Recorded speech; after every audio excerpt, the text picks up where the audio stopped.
Saya Putri Angelina dari Program Studi Pendidikan Bahasa dan Sastra Indonesia, Fakultas Keguruan dan Ilmu Pendidikan, Universitas Riau dari kelas 2023C, NIM 23051356663 akan menjelaskan tentang sejarah kurikulum. Apa itu kurikulum? Kurikulum merupakan seperangkat atau suatu sistem rencana dan pengaturan mengenai bahan pembelajaran yang dapat dipedomani dalam aktivitas belajar mengajar. Intinya, kurikulum adalah rencana pembelajaran. Apa itu kurikulum menurut undang-undang? Kurikulum menurut Undang-Undang Sisdiknas 2003 Bab 1 Pasal 1 adalah seperangkat rencana dan pengaturan mengenai tujuan, isi, dan bahan pembelajaran, serta cara yang digunakan sebagai pedoman penyelenggaraan kegiatan pembelajaran untuk mencapai tujuan pendidikan tertentu. Berikut adalah deskripsi singkat sejarah perjalanan kurikulum yang pernah digunakan dalam dunia pendidikan di tanah air. Pertama, ada kurikulum 1947 atau Rencana Pelajaran 1947. Kurikulum ini dibuat tepat setelah 2 tahun peristiwa proklamasi kemerdekaan. Penamaan kurikulum ini awalnya masih menggunakan istilah Belanda, yaitu Leerplan, karena pada masa itu Indonesia berada dalam pergolakan akibat agresi militer Belanda beserta sekutunya. Saat menciptakan kurikulum ini, pemerintah mencoba rancangan sistem pembelajaran untuk para pelajar di masa revolusi yang menekankan pada pembentukan karakter manusia Indonesia merdeka, berdaulat, dan sejajar dengan bangsa lain di muka bumi ini. Sehingga belum berfokus pada pendidikan pikiran, melainkan pendidikan watak, kesadaran bernegara, dan bermasyarakat. 2. Ada kurikulum 1952 atau yang dikenal dengan Rencana Pelajaran Terurai 1952. Setelah Rencana Pelajaran 1947, pada tahun 1952, kurikulum di Indonesia mengalami penyempurnaan. Kurikulum ini lebih merinci setiap mata pelajaran yang kemudian diberi nama Rencana Pelajaran Terurai 1952. Kurikulum ini sudah mengarah pada suatu sistem pendidikan nasional. Yang paling menonjol dan sekaligus ciri dari kurikulum 1952 ini bahwa setiap rencana pelajaran harus memperhatikan isi pelajaran yang dihubungkan dengan kehidupan sehari-hari. Silabus mata pelajarannya menunjukkan secara jelas bahwa seorang guru mengajar satu mata pelajaran. 3. Ada kurikulum 1964 atau yang dikenal dengan Rencana Pendidikan 1964. Usai tahun 1952 menjelang tahun 1964, pemerintah kembali menyempurnakan sistem kurikulum di Indonesia. Kali ini diberi nama Rencana Pendidikan 1964. Pokok-pokok pikiran kurikulum 1964 yang menjadi ciri dari kurikulum ini adalah bahwa pemerintah mempunyai keinginan agar rakyat mendapatkan pengetahuan akademik untuk pembekalan pada jenjang sekolah dasar, sehingga pembelajaran dipusatkan pada program Pancawardhana 4, yaitu pengembangan moral, kecerdasan, emosional atau artistik, keprigelan, dan jasmani. Ada yang menyebut Pancawardhana berfokus pada pengembangan daya cipta, rasa, karsa, karya, dan moral. Mata pelajaran diklasifikasikan dalam 5 kelompok bidang, yaitu moral, kecerdasan, emosional atau artistik, keprigelan atau keterampilan, dan jasmania. Pendidikan dasar lebih menekankan pada pengetahuan dan kegiatan fungsional praktis. 4. Kurikulum 1968. Kelahiran kurikulum 1968 bersifat politis, mengganti rencana pendidikan 1964 yang dicitrakan sebagai produk Orde Lama. Dari segi tujuan pendidikan, kurikulum 1968 bertujuan bahwa pendidikan ditekankan pada upaya untuk membentuk manusia Pancasila sejati, kuat, dan sehat jasmani, mempertinggi kecerdasan dan keterampilan jasmani, moral, budi pekerti, dan keyakinan beragama. Dalam kurikulum ini, tampak dilakukannya perubahan struktur kurikulum pendidikan dari Pancawardhana menjadi pembinaan jiwa Pancasila, pengetahuan dasar, dan percakapan khusus. Kurikulum 1968 merupakan perwujudan dari perubahan orientasi pada pelaksanaan Undang-Undang Dasar 1945 secara murni dan konsekuen. Kurikulum 1968 menekankan pada pendekatan organisasi materi pelajaran, kelompok pembinaan Pancasila, pengetahuan dasar, dan kecakapan khusus. Mata pelajaran dikelompokkan menjadi 9 pokok. De Zauzak menyebut kurikulum 1968 sebagai kurikulum bulat, yaitu hanya memuat mata pelajaran pokok saja. Muatan materi pelajaran bersifat teoritis tidak mengaitkan dengan permasalahan faktual di lapangan. Titik beratnya pada materi apa saja yang tepat diberikan kepada siswa di setiap jenjang pendidikan.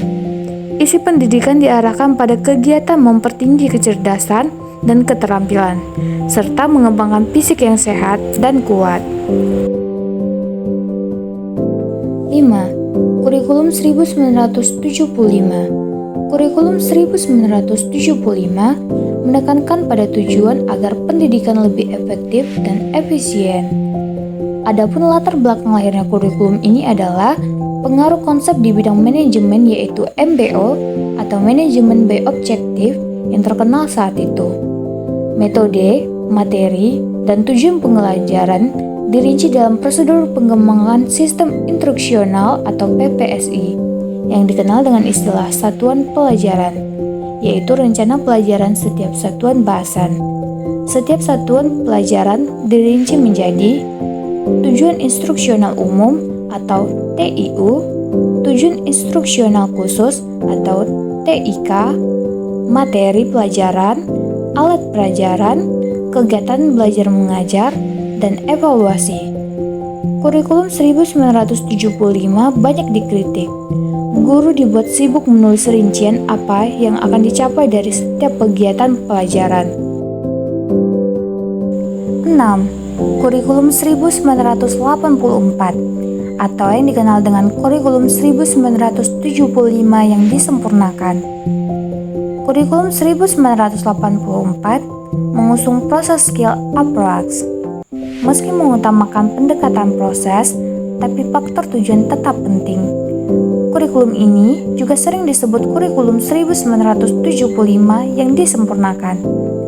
Posisi siswa ditempatkan sebagai subjek belajar, dari mengamati sesuatu, mengelompokkan, mendiskusikan, hingga melaporkan. Model ini disebut dengan cara belajar siswa aktif, CBSA, atau Student Active Learning, SAL. Konsep CBSA yang elok secara teoritis dan bagus hasilnya di sekolah yang diuji cobakan mengalami banyak deviasi dan reduksi saat diterapkan secara nasional. Sayangnya, banyak sekolah kurang mampu menafsirkan CBSA. Yang terlihat adalah suasana gaduh di ruang kelas, lantaran siswa berdiskusi dan di sana-sini ada tempelan gambar. Yang menyolok juga, guru tak lagi mengajar secara model berceramah. Akhirnya, penolakan CBSA pun bermunculan. 7. Kurikulum 1994 dan suplemen kurikulum 1999. Kurikulum 1994 merupakan hasil upaya untuk memadukan kurikulum-kurikulum sebelumnya, terutama kurikulum 1975 dan 1984.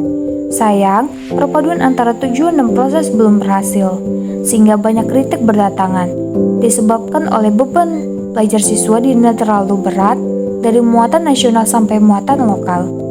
Materi muatan lokal disesuaikan dengan kebutuhan daerah masing-masing. Misalnya bahasa daerah, kesenian, keterampilan daerah, dan lain-lain.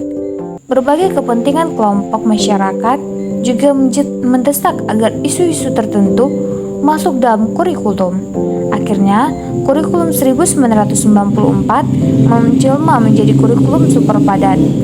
Kejatuhan rezim Soeharto pada 1998 diikuti kehadiran suplemen kurikulum 1999. Tapi, perubahannya lebih pada menambah sejumlah materi pelajaran saja.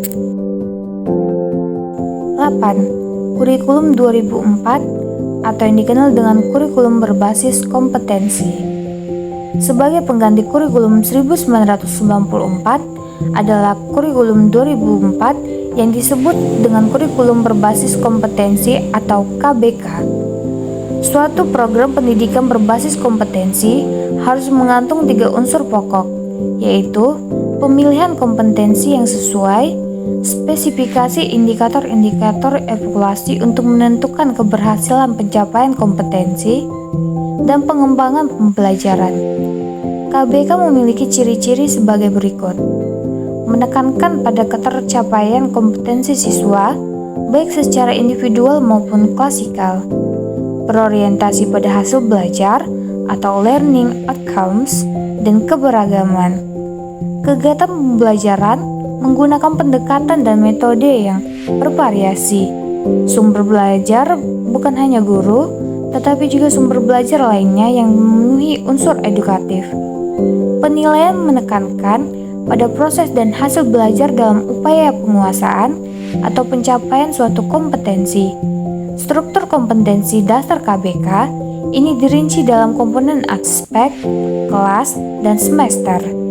Keterampilan dan pengetahuan dalam setiap mata pelajaran disusun dan dibagi menurut aspek dari mata pelajaran tersebut.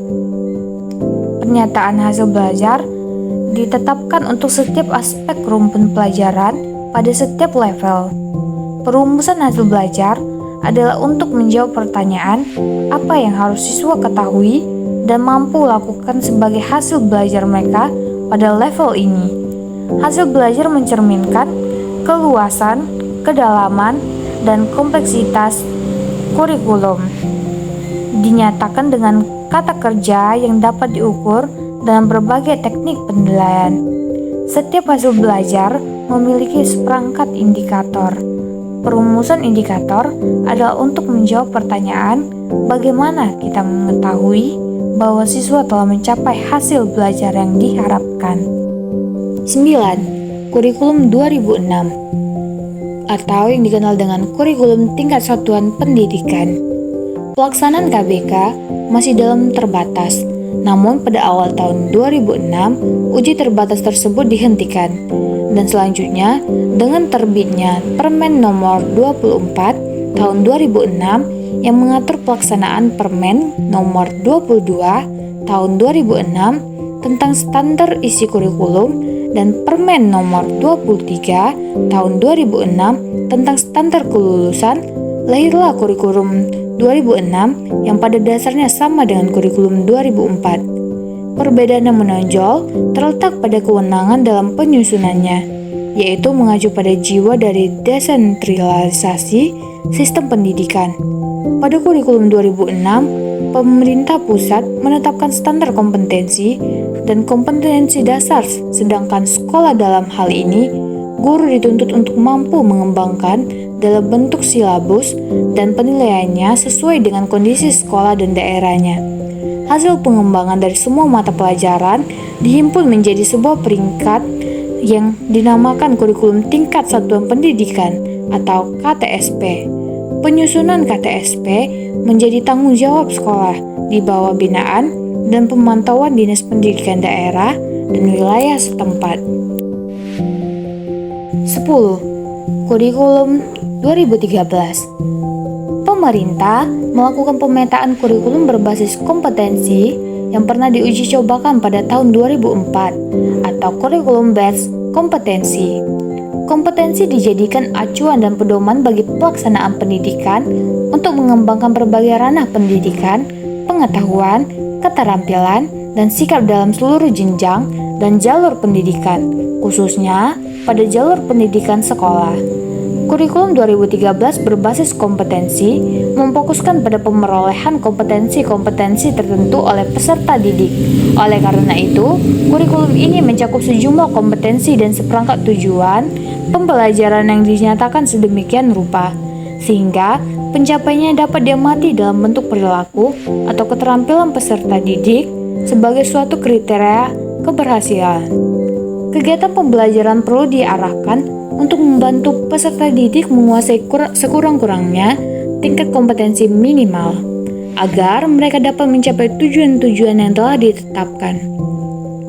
Sesuai dengan konsep belajar tuntas dan pengembangan bakat, setiap peserta didik harus diberi kesempatan untuk mencapai tujuan sesuai dengan kemampuan dan kecepatan belajar masing-masing. Tema utama kurikulum 2013 adalah menghasilkan insan Indonesia yang produktif, kreatif, inovatif, efektif melalui pengamatan sikap, keterampilan, dan pengetahuan yang terintegrasi. Untuk mewujudkan hal tersebut, dalam implementasi kurikulum, guru dituntut secara profesional merancang pembelajaran secara efektif dan bermakna, mengorganisir pembelajaran, memilih pendekatan pembelajaran yang tepat, menentukan prosedur pembelajaran, dan pembentukan kompetensi secara efektif, serta menetapkan kriteria keberhasilan.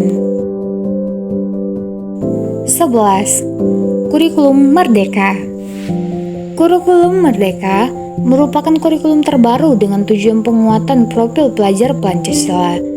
Ada 3 karakteristik utama dari kurikulum Merdeka, yakni pengembangan soft skills dan karakter, fokus pada materi esensial, dan pembelajaran yang lebih fleksibel. Kurikulum Merdeka diperkenalkan oleh Kemdikbudristek pada bulan Februari 2022 sebagai langkah untuk mengatasi krisis pembelajaran atau learning crisis yang cukup lama. Selain itu, kondisi ini diperparah akibat pandemi COVID-19 yang banyak mengubah proses pembelajaran tatap muka menjadi pembelajaran jarak jauh. Kurikulum ini berfokus untuk mengasah minat dan bakat anak sedini mungkin sehingga peserta didik memiliki waktu untuk memahami konsep dan menguatkan kompetensi. Akibatnya, terjadi adaptasi besar-besaran oleh semua elemen sistem pendidikan. Adapun kesimpulan dari sejarah kurikulum yaitu, dalam perspektif kebijakan pendidikan nasional, sebagaimana dapat dilihat dalam Undang-Undang Sistem Pendidikan Nasional Nomor 20 Tahun 2003 menyatakan bahwa kurikulum adalah seperangkat rencana dan pengaturan mengenai tujuan, isi, dan bahan pelajaran, serta cara yang digunakan sebagai pedoman penyelenggaraan pembelajaran untuk mencapai tujuan pendidikan tertentu. Kurikulum memiliki 5 komponen utama, yaitu 1 tujuan, 2 isi atau materi, 3 metode atau strategi pencapaian tujuan pembelajaran, 4 organisasi kurikulum, dan 5 evaluasi. Seperti halnya dalam masalah sistem pendidikan secara makro, politik, ekonomi, sosial, dan budaya, serta globalisasi, turut mempengaruhi corak kurikulum pendidikan di Indonesia. Dari mulai periode awal, yakni masa kemerdekaan dan pemerintahan Orde Lama, Orde Baru, Reformasi, hingga kurikulum 2013 yang baru saja diimplementasikan. Dari sekian banyak faktor, pemerintah dan politiklah yang hingga kini dirasakan memberikan pengaruh paling kuat dalam perubahan-perubahan pengembangan maupun penyempurnaan kurikulum dari masa ke masa. Tidak ada yang salah apabila terjadi perubahan kurikulum. Jangankan setiap 10 tahun sekali, setiap 1 tahun 10 kali pun tidak menjadi masalah, kalau memang dikehendaki demikian. Yang menjadi persoalan adalah dengan tujuan dan alasan apakah perubahan itu terjadi, dan apakah tujuan serta alasan itu memang dibenarkan dan dibutuhkan sekarang sebagai antisipasi masa depan. Sekian penjelasan dari saya tentang sejarah kurikulum. Terima kasih.